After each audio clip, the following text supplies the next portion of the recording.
You're listening to The Route, a sports talk podcast. Available online at theroute.wordpress.com and on YouTube.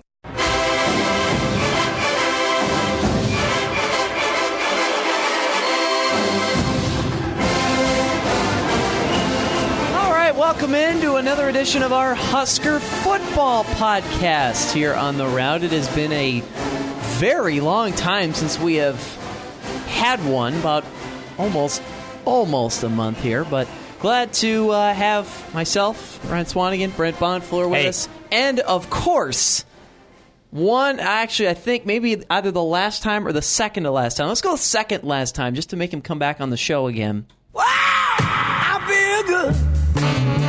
It's time now to bring in the Nebraska insider of all Nebraska insiders. The insider known as Devon Kleich. Oh, I'm busting a move 24/7, guys. Pop, lock, and dropping. I don't need any light in my life.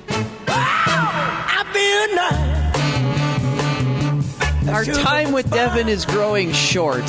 It makes me very sad. It makes everyone sad. Yeah, very, very sad thing.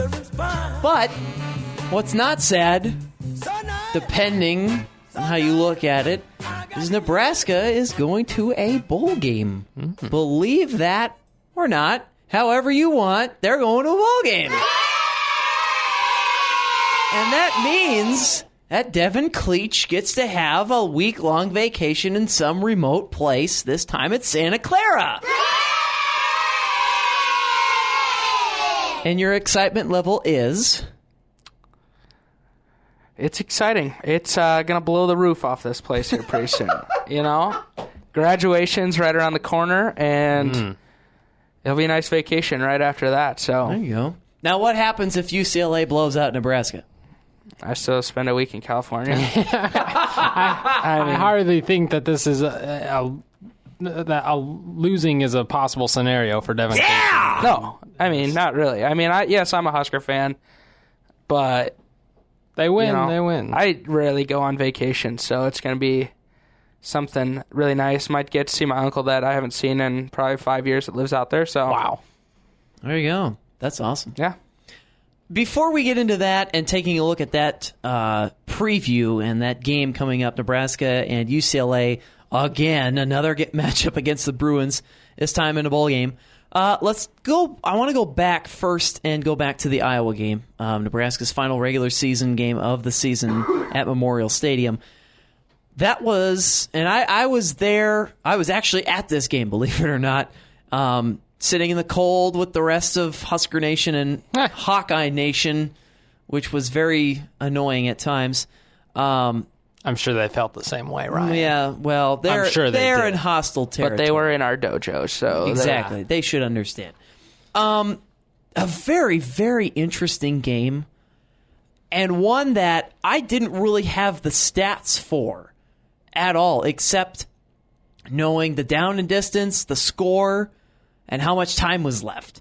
I figured that Nebraska had, at one point, more, the time of possession was theirs, and I ended up being correct on that. I don't know what the final statistic is for that, and I'll look that up in a second, but it was a very strange game because there were so many momentum swings in favor of Nebraska and then against them.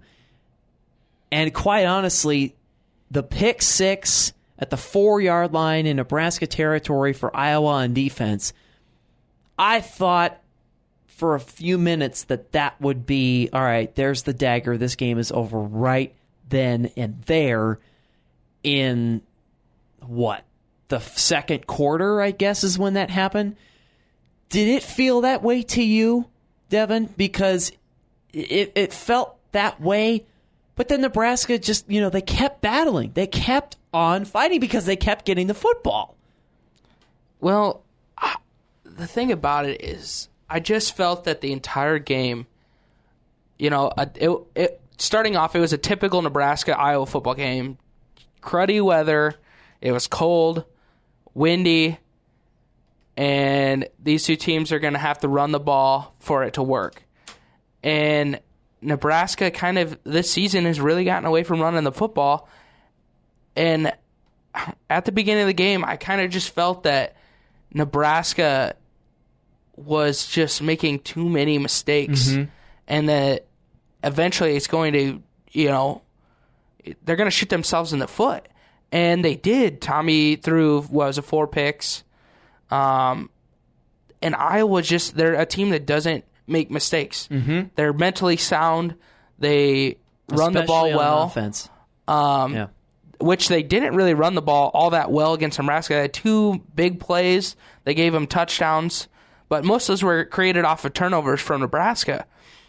And I just felt that through this entire game that Nebraska was at some point going to shoot themselves in the foot because that's what they've done all season long.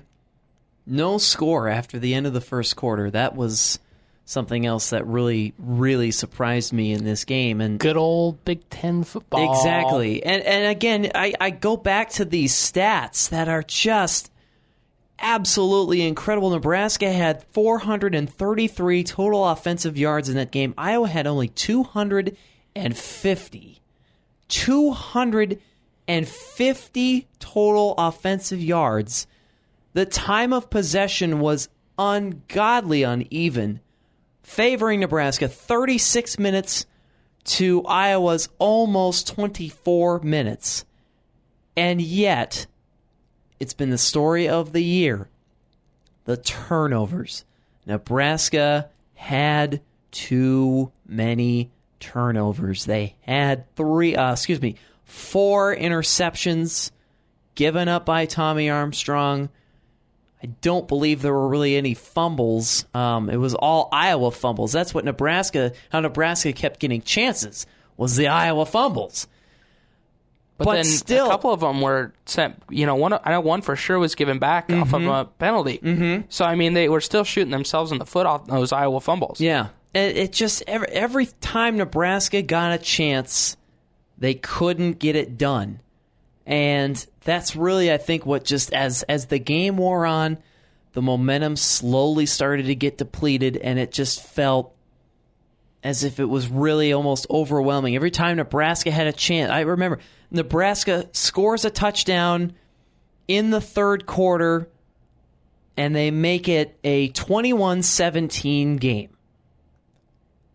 And then immediately, not even 20 seconds later, Jordan Kinzeri 68-yard touchdown run, and that put Iowa up 28-17, and that just basically, I think that was the dagger right there. One of the biggest things that happened in the game was it was a 4th and 1 down near the red zone. I don't know if we were in the red zone, and we decided to go for it instead of kicking the field goal. That play's been talked about a lot. And we threw it to the end zone instead of trying to get that 1 yard with Amani Cross or anyone. Tommy Armstrong, I don't care who it was. And that, I really think, lost the game for Nebraska after that. Because that was one of the worst decisions I think I've ever seen. How do you not run the ball when you have a guy like Amani Cross? You got Andy Janovich blocking for him. Heck, you could throw another offensive lineman in there and let him block for him. But we decide to throw the ball to the end zone on a 4th and 1. And it gets batted away or is overthrown, whatever. And those are the kind of things that hurt Nebraska. I think Danny Langsdorff, in all, did a good job for Nebraska this season. But he's getting back into the thick of things to call him plays. And he'll be fine. But those are the kind of things that will hurt us in the game. And that was a total coaching call, honestly. Yeah. I can't put that on Tommy, can't put that on the wide receiver. That was a total coaching call, and it was a bad one. Yeah. Brent, you, of course, were also at this game, your final Husker game at Memorial Stadium.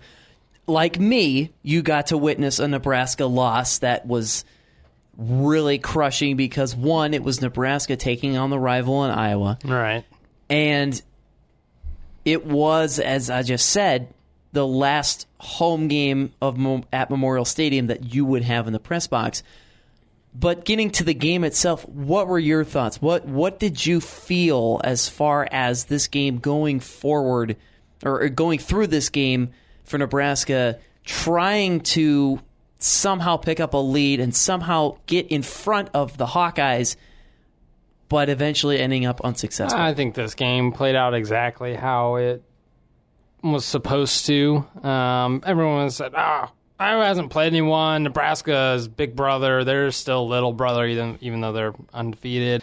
And, you're in Memorial Stadium. So Huskers are going to win this easily or by multiple scores or whatever. And I was just like, what? No. None of those things are real. You know what I mean? It doesn't matter how many times Nebraska has beaten teams in the past. You don't look at games and say, well, okay, Alabama's playing Southern Alabama, and you say, well, they beat them 15 times in a row, so there's no chance, so you don't play the game. That's why you play the game. Mm-hmm. Who said that? Which coach said that? That's why you play the game. Yeah. Herm Edwards. Mm-hmm. Oh, that's, you play to win the game. Yeah. But that's why you play the game. Oh, yeah. That might have been Ditka.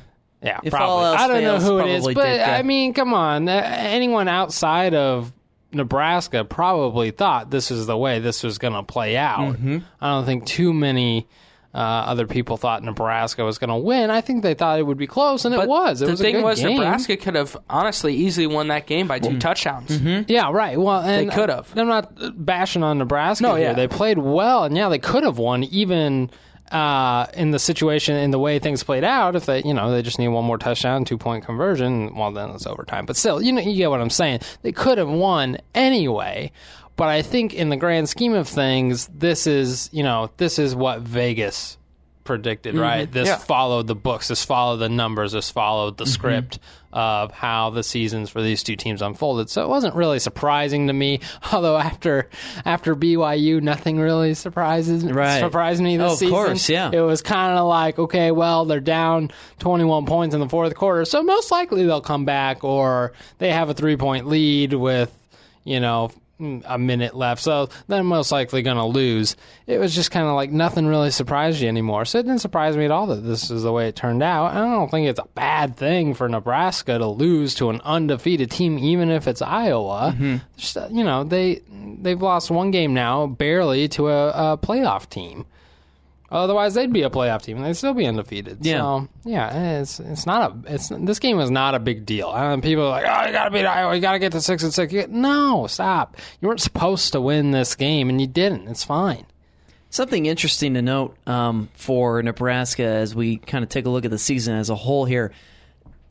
I believe, I'm scrolling through all of this right now, but I believe that 3 of Nebraska's 4 opponents ended up bowl eligible as far as non-conference opponents go. The only one was South Alabama, who was right in there too. They were there. They had to beat Appalachian State, and they would have been in. Mm-hmm. But they lost by a touchdown, I think it was. So yeah. So Southern Miss made it.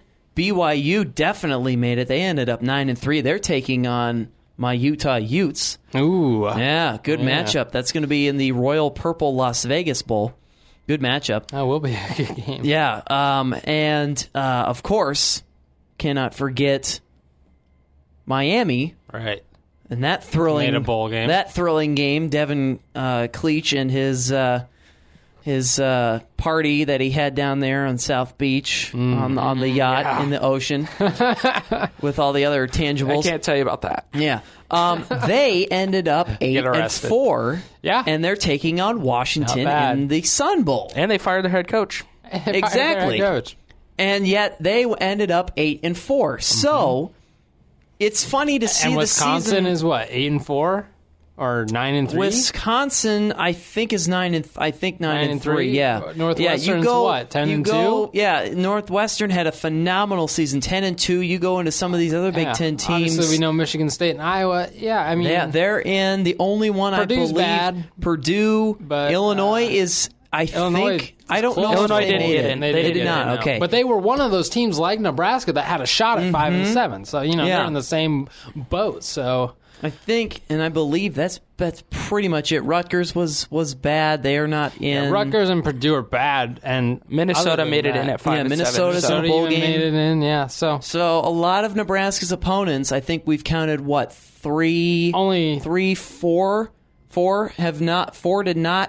of Nebraska's 11 opponents did not make a bowl game. And I think Nebraska went 2-2 against those 4 teams, if I'm correct. So lost to Purdue and Illinois, beat South Alabama and Rutgers. Yeah. Those are the 4 total so 4 that did not 12, make a bowl game. Yeah. So overall, you look at these numbers, that 2-2 against the teams that did not make a bowl game, yeah, that's kind of bad. But you look at how many teams Nebraska played that did make a bowl game and had a very good record, that's not bad. Right. That's not that bad. But when you look at Nebraska's overall stats, the 2 stats that jump out are how many passing yards their opponents had. Nebraska gave up 3,458 passing yards. Nebraska had 3,296. The total offensive yardage difference is less than 500 yards. Barely.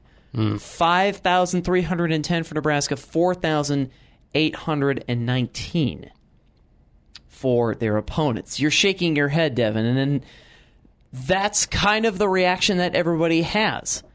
And we can go into Tommy Armstrong's numbers. You know, he threw 16 interceptions. He had a 55% completion percentage. It's just, you know, and the list goes on and on. But going back to those 2 main things, the amount of passing yards that Nebraska gave up and the difference in overall offensive yardage and how bad that is. And like I just said, Devin, you're shaking your head. What are your thoughts when you hear those 2 stats at the end of the season? You know, I understand Nebraska coming into this season really was trying to learn a whole new system, and they were.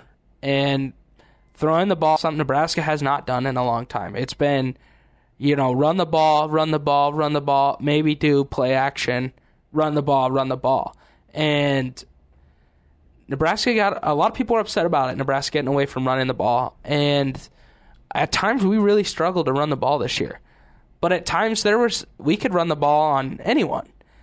And Amani really came on strong towards the end of the season. But those numbers, Nebraska is going to have a tough time winning games unless something happens on defense. But I think this is a good season for Nebraska, especially since we don't lose a lot on defense. We lose 1 D-end, I think it is, Jack Gangwish. No linebackers are gone this year. And maybe 1 person in the secondary. Daniel Davey. And I think Daniel Davey. I think all Byerson Cockrell as well. Oh, yeah. And then, I think, trying to think, there's one more that I can't think of. Jonathan Rose, is he a senior? Yes, Jonathan Rose as well. Okay, so secondary takes a little bit of a hit, but that was the biggest issue with Nebraska. Maybe we can get some people in there. The 2 kids from Colorado, Eric Lee Jr. and Avery Anderson, who redshirted this year, the top 2 players in Colorado coming out of school last year. Maybe they can step in and play corner this year. Trey Mosley played a little bit this year, didn't get a lot of time. But you also have Chris Jones, who played really well towards the end of the season. Chris Webber. This is a very good thing for Nebraska at this point because it's a learning experience. And now that Mike Riley's going to get his first recruiting class in, now he might be able to do some things that he wants to do on the defensive side of the ball. And I know Mike's not a defensive guy, but that's why he has Mark Banker there. And I think Banker is super knowledgeable. He's a really smart guy when it comes to defense. He just has to have the right players in the positions, and they didn't have that this year. Mm-hmm. But we have enough guys returning that know the defense, know the offense, that this sets up for a pretty good year. It looks like for Nebraska next year. You know, most people will say well, this is the same defense that played last year. Are they going to be that bad again next year? I don't think so. I think this is something big. Mark Phillips, the strength and conditioning coach, will get him in the weight room. They'll put on some weight. Those guys that need to be there, Jalen Barnett on the offensive line, Tanner Farmer, guys on the defensive line like the Davis twins, who I think can be really, really good players, add some more depth for them at that position. I think Nebraska's going to be just fine. Yeah, I agree. I really agree. Looking forward and seeing, number one, how many linebackers played this year that will be returning, and the number of defensive personnel up front for Nebraska's front four on defense. That also is a very, very striking, I guess, aspect of this Husker defense. It only gets better. Forward. It only gets better. And they're not even really taking a hit at wide receiver either. You go to the offensive side of the ball, the only threats that you lose, I guess, I use threats loosely here. Tight end David Sutton, he's gone. Tariq Allen barely played. And that's essentially, that's basically it. And Jamal Turner, who barely played. Exactly, yeah. You keep Westerkamp. You keep Riley. DeMornay Pearsonell will come back, hopefully completely healthy and ready to go. Stanley Morgan Jr., a true freshman who played his butt off this year. Alonzo Moore comes back. Lane Hovey comes back. You've got so much depth. It's unbelievable. And I'm really looking forward to the offensive attack that Nebraska will have, the weapons they will keep and bring back, especially with DeMornay Pearsonell, the defensive line, the linebackers. Once again, it's going to be the secondary and the offensive line that are the biggest questions. But it looks good going forward. But, Brent, I want to get your thoughts, though, overall on the season, because you witnessed all these home games firsthand. The devastation, I guess, that came with these home losses. One too many, probably too many for Husker fans. What does the season spell out for you? Because I know you said, and I said this, but you put it in far more realistic terms than I did, as far as, you know, what Husker fans should be expecting from Mike Riley and the coaching staff. Well, I thought that they would take a bit of a dive this season, not to 5-7, but I thought to about 7-5 was where I predicted them to go this year. So it was surprising to see them lose certain games, but again, it's like you just look at how close they were, and it's, you know, you flip a coin and you know, probably 6 of those 7 games at least, if not all 7. And, you know, 7 times it was tails, but 7 times it could have been heads. I mean, they could have won them all. So it's, you know, I think they were right around where they should have been, considering all that had happened. Losing a guy like Bo, and it's not just one thing to lose. I mean, Bo is not just like any other coach. Like, he had us, like, he was in these guys' minds. Like, you know, it was Bo's way or the highway, pretty much. So, to try and, you know, it's one thing to learn new plays. It's another thing to, like, what's the word I want to use here? Like, renew your mind to a whole different way of thinking and a whole different style of playing the game. Like, yeah, the game is the same. Most of the plays are probably not that different. You know, there's only X number of plays that you can run. You know, there's only so many guys you can hand the ball off to, so many holes they can run into, so many passing routes. So I think that considering that the changes that were made coaching-wise, the schedule, like we just talked about, which was fairly tough.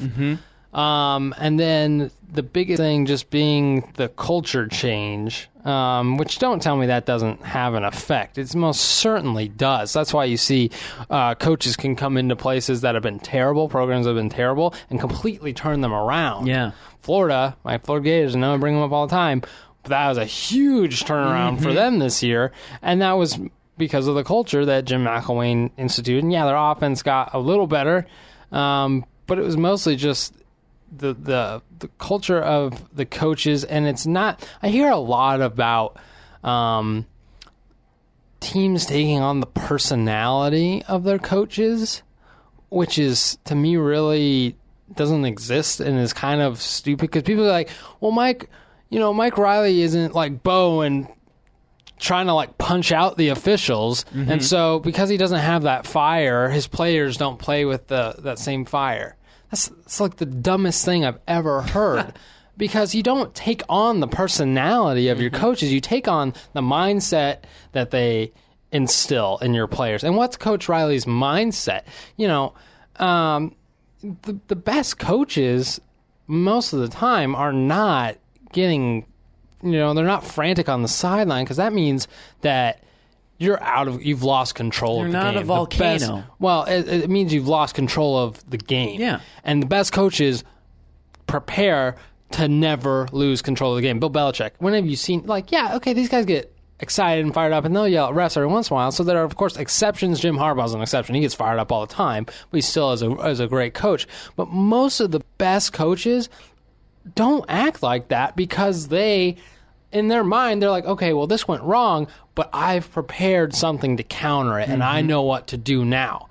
When you see guys losing it, it's like, I didn't ever think that could possibly happen, and now I don't know what to do, so I'm going to get upset about it and try to make you change what happened. And that's just a sign of, to me, a bad coach. So going back, and that just goes back to mindset and culture and how your players think, and that most certainly is a reflection of how their coach thinks. Now, the personalities are all different, so people need to get the right terminology. If everyone had the personality of Mike Riley, then they'd be a bunch of like little puppy dogs out there, like, patting, Malik Collins would never sack the quarterback. He'd like pick him up and like gently lay him down like he's like rocking him to sleep or something. Yeah, Mike Riley's a nice guy, but don't think that his mindset is not that of a winner, of someone who's extremely intelligent and knows, okay, this is, like I've said this before, I think Mike Riley knew exactly at what points in games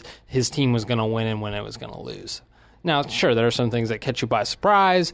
Maybe the Hail Mary probably didn't expect that. But, at that point, he's smart enough to know, well, it's a 50-50 shot at least that they're going to catch that ball. So, I don't think okay, I'll try to tie this all back in together, which is my thoughts on the season, which is it's pretty much exactly where realistically they should have ended up. Right.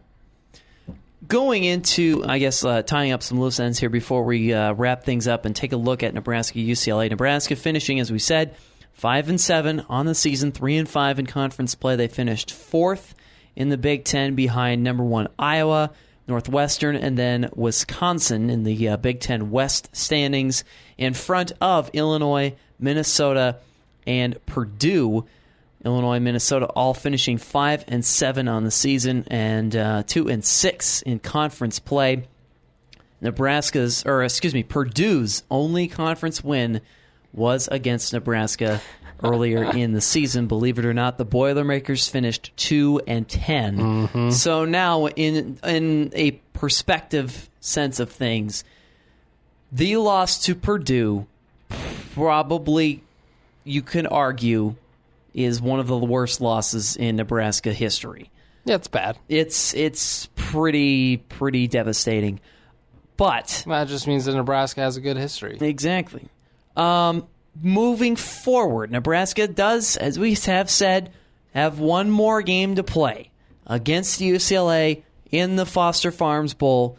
Devon Kleich, I will start with you. Your thoughts on how you think this game will go.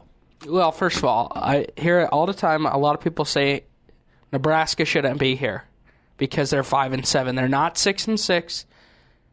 They're a terrible team. They shouldn't be rewarded for having that record. Being in a bowl game means that you are a good team and you are rewarded for getting at least those 6 wins. But the thing people don't think about when this comes about, 3 teams made it in at a 5-7 record. Nebraska, Minnesota, San Jose State. Mm-hmm. Those 3 teams had 5-7 records. They made it in because the NCAA keeps adding bowl games. Mm-hmm. Bowl games upon bowl games upon bowl games. And they needed 80 teams, so there's 40 bowls. it's not Nebraska's fault. Nebraska is just doing, it came down to academics for Nebraska. Right. And that's one thing Nebraska should be prided on. They do well in their academics so that they can get in a bowl game if necessary. So it's not Nebraska's fault. It's not Minnesota's fault. It's not San Jose State's fault. Mm-hmm. There's too many bowl games. So when people say that, it just kind of urges me the wrong way, and I just don't like it. But to what Ryan's saying, this Nebraska-UCLA game, a lot of people are saying it's an overmatched game a little bit because UCLA came out of the gates this year playing some really good football. I believe they were top 10. They were number 7, yeah. Yeah. So UCLA, they have a good quarterback, Josh Rosen, I think is his name, freshman, who played really, really good throughout the season. Towards the back end, he kind of struggled. Right. But that's to be expected with a freshman. Right. But you wouldn't have thought that after the season, how it started for them. Mm-hmm. But a lot of people are saying this overmatch. I don't know what the line is on this. UCLA favored by 7. Okay, 7. So it's not as much as I thought it was going to be. But I saw someone predict it was like 54-24 UCLA. Oh, please. And they think that Josh Rosen and the UCLA offense is just going to trounce Nebraska's defense. And, yeah, they have a good pass offense. Yeah, Nebraska has a really bad pass defense. Right. But I think this is the first step into next season for Nebraska to show what they can prove. Last year, almost beat USC, who was supposed to be a national championship contender this year, and kind of fell off the face of the earth. And now this year they get to play UCLA, who's, I think, still a really good football team. They are. And Nebraska is playing for what's going to happen next year, to get fans excited for what is going to happen next year, right, to show that they can be winners under Mike Riley. And it starts with this first bowl game. And the thing that no one really thought about this year is a lot of players have been hurt for Nebraska. Mm-hmm. Not necessarily on the offensive end, more on the defensive side of the football, whereas Nebraska's being hurt a lot. I think one game all year long we played with a full team on defense, a full squad on defense. I think, you're right. Yeah, if even, yeah. And that really hurt Nebraska. I don't think we ever had a consistent starting 3 at the defensive or at the linebacker position. Right. Nope. Only once. There were rotating defensive linemen in like crazy because Freedom got hurt. Jack English then got hurt. And why can't I think of it? Ross DeZuris ended up playing unreal football at the defensive end position. Mm-hmm. This is, like I keep saying, is to show what Nebraska has in the upcoming years. And I really think you get a couple of these guys in there. I think after this bowl game, you're going to get the new quarterback, Patrick O'Brien, in. And if Tommy thinks that his job's safe just because he's played a lot of games, I would be worried. Right. Not with a 55% completion rate. I would be worried. He might get the nod because he's had the experience. Mm-hmm. But if this kid comes to show, the best thing he could have done is enroll into school early. Right. Mm-hmm. And if he can show that he is a good quarterback and he's as good as everyone thinks he is, he will pass Tommy because he is Mike Riley's guy. Right. And so Tommy has to really prove himself. Mm-hmm.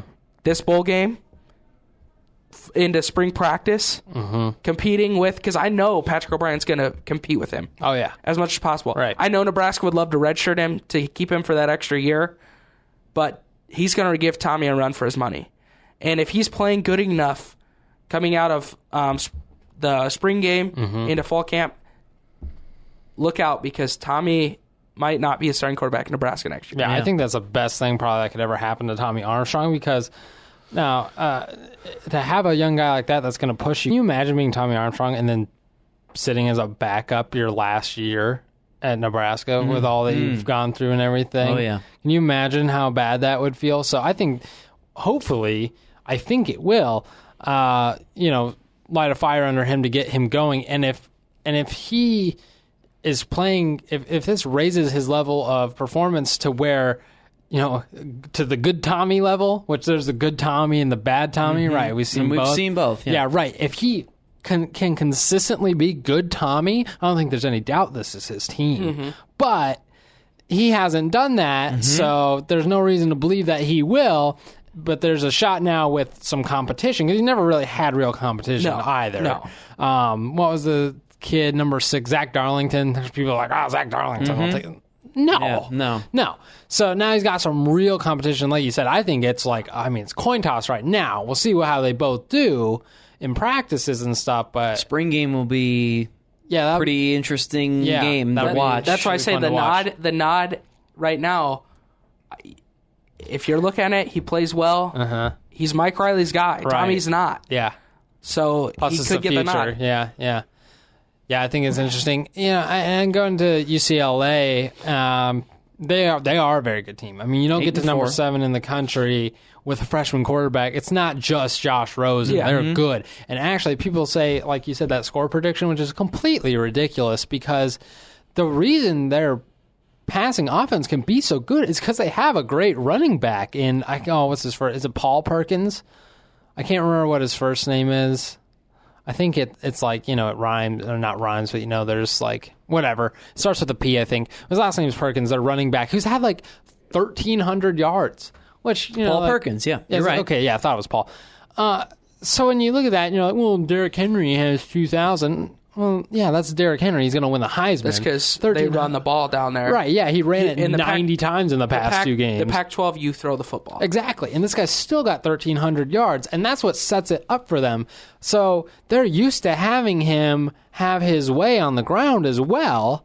But, that's when things work perfectly together, is when you run to set up the pass. So if you take him away, like Nebraska should be able to do, as good as he is, they're probably going to shut him down pretty well. They have all year. Then the pass isn't as potent for UCLA. So I think it'll be closer. It wouldn't surprise me at all if UCLA wins. I'm sure they're favored. I mean, and I think anyone would probably pick them to win if you're going to put money on it. But, it's just another one of those games that, it could certainly go either way. And, I was thinking about something while I'm sitting here, is if you just looked at the game between Nebraska and Iowa, and what was Iowa ranked at the time? 4? 4. 3. No, 3. 3. They were okay. 3, yeah. If you, so they're ranked 3. If you put a little 4, if you just forgot about the rest of the season for Nebraska and put a little 4 right by their name, how much better is their performance in that game? You know what I mean? Because it's like, we saw the same thing with Iowa and Michigan State. It wasn't a great game. Neither team played particularly well. That was your typical Big Ten football game. Yeah. Right. I mean, it's kind of the same thing with that Nebraska-Iowa game, but the reason that people think it was like so bad was because Nebraska wasn't ranked, which makes no sense. If you put a little 4 by their name, it's a great matchup between 2 teams, and one team had a few more errors than the other one, and that's why they lost. Some people even had Nebraska favored in that Iowa game. Mm-hmm. Right, yeah. And a lot of people did. And that is a testament to how, the record doesn't show how good Nebraska is. Right. That they have. I totally agree with that. Because they are a lot better. They are a better team than what it does show. And Nebraska, they're going to be fine. It takes time. Mm-hmm. Mike Riley can't be a magician in a year. Yeah. Any coach that does that, I applaud them. Yeah, but quite possibly might end up being the AP college football coach of the year. Dabo Swinney? We'll see. No, I was talking about Jim McElwain. Oh, Jim McElwain. Yeah. And he's one of those coaches. Right, yeah. Ryan and I have some hot wings resting on who wins Coach of the Year. Ooh. I think it's McElwain. He thinks it's Dabo Swinney. Mm-hmm. Very good arguments for both sides. Yeah, there are. Undefeated, most likely the national champion, but take a dumpster fire and turn it into a SEC East champion. Yeah, it's because it's pretty good. I think I'd give it to McElwain just because of the fact that Clemson has been good. Right. I mean, he has been building this program since he's been there. Yeah. Right. But McElwain just came in from Colorado State and totally turned it around. Completely because they were a dumpster fire. Yeah, in Florida. So But anyways, Nebraska taking on UCLA in the Foster Farms Bowl on Saturday, December 26th. It will be an 8:15 kickoff, 6:15 out there local time in Santa Clara, California at Levi's Stadium. Devin, I know you're going to enjoy San Francisco. I know you are. I love it. You're going to be all over the East, all over the Bay Area. Because I know I'm hearing practice is going to be in Oakland, and the pressers are going to be in San Francisco, the game's in Santa Clara. You're going to be all over the Bay, man. This is all news to me because I haven't talked to the higher-ups yet. But that's what I saw was reported. If that's the case, I'll love it. We're in Oakland. I might go see your Warriors play. Yeah. Lose for their first time. Yeah, right. Yeah, they might. Oh, no, they're off that day, I think, because they play Christmas Day against Cleveland. Where at? Oh, but you would be able to see him. You'd be able to see him on Christmas Day in Oracle Arena. Yeah. Christmas Day. There you Maybe go. I'll go watch it. Yeah. Oh, man. Devon Kleich, Mr. Worldwide. Hope you got money for those, because those are some hot tickets. Yeah, Warriors, we get per diem. Cavs. We get per diem. Yeah, right. We get per diem. Talking to Devon Kleich. Who needs to eat? I mean, seriously, I'll just use my per diem, pay for that ticket. There you go. I'll starve the rest of the week. Yeah, right. You can get some popcorn. I'm not hurting for food. Let me tell you. Yeah, all right. I don't know about a week, but all right, you try that. Oh, gosh. Our second to last Husker football podcast, Brent Bonfleur, Devon Kleich, I'm Ryan Swanigan.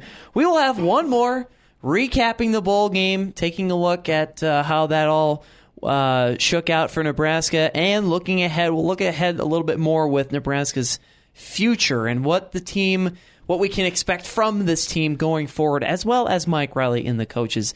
But for now, thanks for tuning in to The Route, our Husker football podcast edition. Be sure to check out our regular show on our Facebook page, facebook.com/TheRoute2, on Twitter @the_Route2, and of course, our website, theroute2.wordpress.com. WordPress.com. WordPress.com. WordPress.com. WordPress.com.